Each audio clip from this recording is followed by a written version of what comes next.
Bom dia, boa tarde, boa noite ou boa madrugada para você, seja qual for o horário em que estiver assistindo.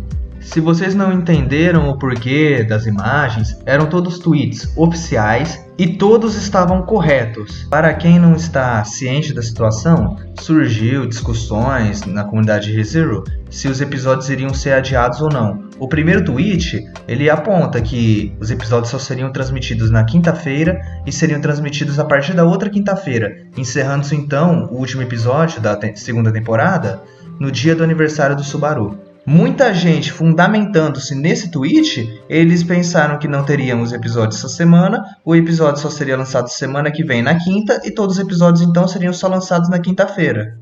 Além desse tweet, o PV ainda nem sequer tinha sido lançado e as emissoras, as outras, elas não tinham colocado sua programação. Só que hoje, umas 6h40 da manhã, horário de Brasília, foi divulgado o PV e também a programação das outras emissoras. Concluindo, na verdade, vai continuar a programação normal na ATX e nas outras emissoras. O que acontece é que na KHB, uma emissora específica, uma única emissora, vai ser adiado. Só que nas outras emissoras vai ser transmitido, então fiquem tranquilos, teremos episódios normalmente. Para qualquer outras informações sobre ReZero, eu estou deixando abaixo o Twitter do portal de Lugnica. Então, sem mais enrolação, vamos à análise do episódio. O episódio ele já começa com o Garfield e a Elsa lutando. São dois personagens extremamente fortes dentro da obra. A Elsa, ela sobreviveu a um ataque do Reinhardt, cara. E o Garfield é extremamente forte também. Só que a gente tem que ressaltar que o Garfield também está fatigado pela luta anterior. E teve uma cena cortada da novel, eu já citei no outro vídeo, mas vale a pena citar nesse aqui também. O Garfield, e no momento que tava ele, o Subaru e o Otto indo pra mansão na Dracoagem, o Garfield ele ficou pendurado na Dracoagem com os pés no chão, sendo arrastado. Não, você não ouviu errado. O Garfield ele foi arrastado do caminho do santuário até a mansão. Mas isso tem um motivo. Ele fez isso porque o Garfield tem a proteção da terra, tem a bênção da terra. Quando ele fica com os pés na terra, ele tem uma recuperação mais rápida. O Garfield estava ferido e fatigado pela luta do santuário. A Emília até usou magia de cura nele, mas não era o necessário para uma luta contra a Elsa. Então o Garfield teve que usar essa artimanha da bênção dele para se recuperar mais rápido e poder lutar na mansão. Aparentemente ele não está totalmente recuperado, mas ele está lutando de igual para igual com a Elsa. Eu gostei da animação, pelo menos tá melhor do que na primeira parte da segunda temporada. A animação tá mais fluida, assim, e tinha que ser, porque agora que vem a parte de ação, a luta do Garfield com a Elsa, a Frederica com a Meili. O Garfield tá lutando de igual por igual com a Elsa, foi uma luta bem bacana, assim. E aquela cena dele arrastando a cara da Elsa na parede, ela ficando toda mole, parecendo um boneco de posto, foi bem legal também, até engraçado. E o cara, mano, o Garfield tancou uma faca kukri com a boca, cara, ele segurou. O maluco é brabo mesmo. Já era esperado que eles fossem caprichar mais nesse volume 15, tanto pela animação, que está mais caprichada, como a gente pôde ver nesse episódio, como também em cortar menos coisas da novel, já que eles vão usar 4 episódios para adaptar o volume 15. Ainda assim, infelizmente, teremos cortes. Na verdade, já tivemos cortes, mas ainda nesse vídeo eu vou comentar o que esse episódio cortou ou mudou da novel. Adiante então, temos o reencontro do Subaru com a Beatrice. Subaru agora está decidido a levá-la para fora, só que a Beatrice tá sem entender nada. Como assim me levar pra fora? É revelado que ela sabe sobre o ataque da mansão. E é aquilo, eu gosto da Beatrice, ela tem um coração bom, mas ao mesmo tempo que ela tem um coração bom, ela também tem um coração meio foda-se, né? Tipo, ela sabe que tem um ataque na mansão, mas tipo, dane-se. Deixa a Elsa matar todo mundo, ela vê isso de camarote, mas em nenhum momento ela pensa em sair da biblioteca. No arco 5 vai ser mais explorada a personalidade da Beako. Numa eventual terceira temporada vocês vão entender. Tipo, ela tem um coração bom, mas é um coração bom pra quem ela quer. Ela determinada a não sair da biblioteca e o Subaru determinado a tirar ela da biblioteca. Os dois ficam nesse embate, o Subaru revela que tem as assassinas mesmo, ela já sabia, mas só que revela que tá atrás da Beatrice. A Beatrice se diz protegida pela magia dela, só que o Subaru revela que a assassina conhece a falha, a fraqueza da magia dela. A Beatriz fica intrigada, pergunta como o Subaru sabe disso e conclui que foi o Roswell. Então ela fica feliz, porque se o Roswell está planejando esse ataque, é porque o livro dele previu. E se o livro dele previu, seria a prova de que Ekidona não se esqueceu dela, que a mãe dela não se esqueceu. Mas isso é triste, cara, porque ela ficou feliz com a própria morte, com a possibilidade dela morrer. É algo que afeta qualquer um, cara. Tipo, nossa, que coisa deturpada. Você ficar feliz que a sua mãe previu a sua própria morte no livro de outra pessoa. E ela fundamenta por que ela se sente assim, porque foram 400 anos de solidão. Ela se sente abandonada, principalmente pelos traumas que ela carregou do passado, com a mãe dela, que é a Ikidona, o Roswell, e só lembrando que é o primeiro Roswell que ela considera, os outros Roswell que vieram ela não considera, não tem nenhuma relação com eles, e principalmente a Ryuzo. O Subaru, claro, ele fica bravo com isso, fala para ela manter a esperança, para ela ter a sua própria atitude, para ela ter a sua própria escolha, e é muito legal ver nessa cena a Beatriz ter novas reações. A gente já tinha visto algumas na primeira parte da segunda temporada, mas nessa ela demonstra uma outra reação. A gente já era acostumado àquela Beatriz calma, serena, e que era tsundere. Nessa ela vê uma reação até de criança mesmo, de alguém que não sabe o que fazer. Então é uma coisa bem legal. E aí temos aquela cena famosa, chegou o momento decisivo, será que vão firmar o contrato? Será que o Subaru vai conseguir tirar? E aí o Subaru é aquela pessoa e o Subaru me responde o quê?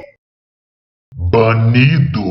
Quebra a expectativa, né, gente? Eu fiquei assim quando eu li a novela pela primeira vez. Nossa. Mas é claro, fica nítido que ele ia falar uma outra coisa mais importante e a Beatriz foi apressada e expulsou ele do quarto. Só que aí agora vai ser isso, né? Vai ser essa saga para o Subaru reconquistar a confiança da Beatriz de novo. Depois tem o encontro do Subaru com a Petra e o Otto. O que vale destacar é que a pedra não está funcionando. Não está afastando alguns Majus. Só funciona para alguns tipos de Majus, na verdade os Majus mais inferiores, porque se o Maju for mais forte, não vai adiantar, não vai afastar esse cristal. Aí depois tem aquela cena com a Frederica, e também tem a famosa cena cômica com o Otto, que vale destaque. O Otto é um alívio cômico da série, e tanto na light novel quanto no anime, só que no anime eles fazem até melhor, porque o audiovisual, as cenas pausadas que eles fazem, dá mais graça ainda na cena. E é claro, a Ren não poderia ficar de fora. Agora ela vai ter que ser transportada desse jeito, no lençol. É uma dificuldade a mais para eles terem que lidar. Nisso, a despedida bonita da Frederica com a Petra, cara. Eu não vou falar se é uma despedida eterna ou temporária, assim, que ele é o light novel sabe. Mas é uma coisa bonita, porque a Frederica agora, nessa despedida, ela tá determinada a viver. Ela reencontrou o Garfio, ela viu os sentimentos da Petra e ela tá determinada a viver. Aí aparece um hipopótamo, cara, e mano... Hipopótamo já é bravo na vida real. Imagina se estiver possuído desse jeito. E na verdade eu fiquei feliz, cara, porque eu fiquei com trauma de Arifureta. Aí eu pensei, mano, será? Será que eles vão conseguir complicar na hora de adaptar os Majus? Mas não, os Majus estão bem adaptados, na minha opinião. Nisso eu gostei. E quem comanda esses Majus é, claro, Meili. Ela ficou surpresa pelo fato do Subaru não ficar surpreso que ela era uma assassina, mas é claro que ele não ficaria, já que ele já sabia. Os outros ficam espantados, uma criança sendo assassina, assim. Inclusive a Petra tem aquele diálogo, é uma coisa bem tensa até. Porque a Meili ela age de uma maneira doce, mas cruel. É meio assustador você escutar de uma criança que ela vai te matar sem dor porque ela gosta de você. Aí nisso definimos a segunda luta, Frederica e Meili, enquanto os outros fogem. Acredito que a grande maioria vai estar ansioso para a luta da mansão, e é bem legal vai ser esse embate entre os dois irmãos contra as duas irmãs assassinas. Não são irmãs de sangue, mas tipo são irmãs assim, tipo de criação, assassinas. Então os outros resolvem fugir, só que aparece esse pequeno imprevisto. E esse Maju vai dar problema ainda, hein? Porque ele não é repelido pelo cristal, além de ser bem forte também. Então vamos ver o que vai acontecer com os quatro, contando com a Ren que tá no sono profundo e não pode ajudar na luta. Então nisso pulamos para o teste da Emília. O teste da Emília, como eu já tinha revelado no outro vídeo que eu lancei, ele foi mais suave comparado com o segundo teste do Subaru. Claro que não é uma coisa feliz, já que é um presente que não deveria existir, não é uma realidade verdadeira. Mas mesmo assim, comparar o segundo teste da Emília com o segundo teste do Subaru é covardia. E é uma cena bonita, hein? A Emília tendo a Fortuna como mãe, a Fortuna fazendo tarefas de mãe para a Emília com uma filha adolescente. A Emília tem uns 12, 13 anos nessa realidade. E ela penteando o cabelo da Emília, a Emília conversando com a Fortuna. E depois vai aparecer o Gilce e teria como se fosse um pai adotivo, um pai que realmente adotou a Emília no sentido da palavra. E ela se dando bem com o pessoal da vila e depois com o Art. É realmente uma cena bem bonita e é uma coisa complicada de pensar, porque era um presente que ela poderia desfrutar se não tivesse ocorrido aquele infortúnio com a Pandora. Então vai mostrando a realidade, tudo, e realmente é uma coisa bem bonita. O Gilce chega, tem a interação dos dois. O Gilce até aquele momento na realidade não tinha avançado em nada na relação com a Fortuna. O Gilce ele é bem lerdão, na verdade. Então ele acaba fazendo aqueles comentários, a Fortuna fica com vergonha, então fica nesse vai e vem. Embora não sejam eles de verdade mesmo, com certeza, se não tivesse um infortúnio com a Pandora e aquela fosse a realidade, seria desse jeito mesmo. Não mudaria nada da realidade. Aí no caminho, encontra 3 elfas, as 3 comentam que eles parecem uma família feliz, mas o Gilce não entende. A Fortuna fica com vergonha que ela entende e a Emília fica mais feliz ainda, porque ela entende e adoraria que o Gilce e a Fortuna avançassem nessa relação. Cena cortada do anime. Na Light Novel, foi a Emília que arquitetou tudo, para as 3 elogiarem sobre a família. Então, tipo, foi um conluio. Tanto que, depois que se despede, a Emília olha para trás e dá uma piscadinha para as outras 3 elfas. Aí tem essa cena bonita da Emília, o Gilce e a Fortuna. Eu só iria exaltar a beleza disso, e como a Emília é uma bela ajeitadora de casais. O Gilce e a Fortuna ficaram bem melhores, assim, naquela situação. Ela deixou os 2 lá, ela até chorou, e foi adiante. Deixou os 2 sozinhos e encontra com o Art. Mudança da Light Novel. O Art na Light Novel tá sem camisa. É irrelevante, mas os caras pediram pra eu colocar. O Zen e o Barussuri, eu fiquei numa call com eles discutindo sobre o episódio e eles falaram pra eu colocar essa diferença. Aí nisso, a conversa do Art com a Emília, e é mais superação mesmo, que é contemplar aquele presente que deveria existir. A Emília e o Art sempre tiveram essa relação de irmão, e a Emília nunca tinha chamado ele de irmão, e aquela tinha sido a primeira vez que ele chamou. E realmente o Art era aquilo pra ela, um irmão mais velho. Então acredito que a superação desse teste foi nisso, com a Emília chamando de irmão, aceitando, e principalmente não aceitando essa realidade. Mesmo ela sendo feliz, não é a realidade verdadeira. Ela quer viver a realidade verdadeira, que é a que aconteceu. E ela acabou passando com mais facilidade nesse segundo teste. A própria Echidna tinha falado isso. A Equidna falou que o segundo e o terceiro teste seria mais tranquilo, referente à Emília. E ela passou e aparece e tem finalmente a cena que a gente há muito tempo espera. Que é a Emília agradecendo a Equidna por ela presentear essa visão maravilhosa para ela, que mesmo não sendo uma realidade que não deveria existir, ela ficou feliz em poder ver o Gilce, a Fortuna e o Art feliz, então ela gostou disso. Nisso a Equidna ficou brava, ficou com ódio no coração, e essa cena me causou 2 emoções, felicidade, mas um pouco de decepção. E eu vou explicar o porquê. A felicidade foi porque a cena em si ficou muito linda. E também outra coisa, lembra que eu falei que tinha uma fanart desse momento? É uma fanart que eu não posto aqui porque eu tenho medo de direito autoral, não sei quem fez, o autor é asiático. Mas mesmo assim, é uma fanart e acho que era a única dessa cena. E ficou idêntica a fanart. Então o próprio Zen, a gente conversou hoje, ele falou, cara, eu acho que foi uma inspiração, que a própria White Fox fez uma inspiração, fez uma homenagem, melhor dizendo assim. Então realmente ficou idêntica a fanart, cara, e ficou linda a cena. A minha decepção em si não foi bem uma decepção, mas é o seguinte, quando eu li a cena na novel, em relação à voz, eu imaginei uma cena mais chorosa, sabe? A Equidna, ela sempre foi apresentada como alguém fria, sem sentimentos. A primeira demonstração de raiva mesmo, foi no Chá das Bruxas, com a Sátela. O anime, na primeira parte, no último episódio lá, o episódio 13, ele simplesmente ferrou com tudo. Foi uma demonstração ridícula de emoção. Então eu esperava mais nessa parte. Foi a segunda vez que a Equidna ia demonstrar uma raiva mesmo, genuína, de tristeza até. E não foi como eu esperava na novel, mas é aquilo, é bem pessoal. Eu, lendo a novel, senti mais emoção.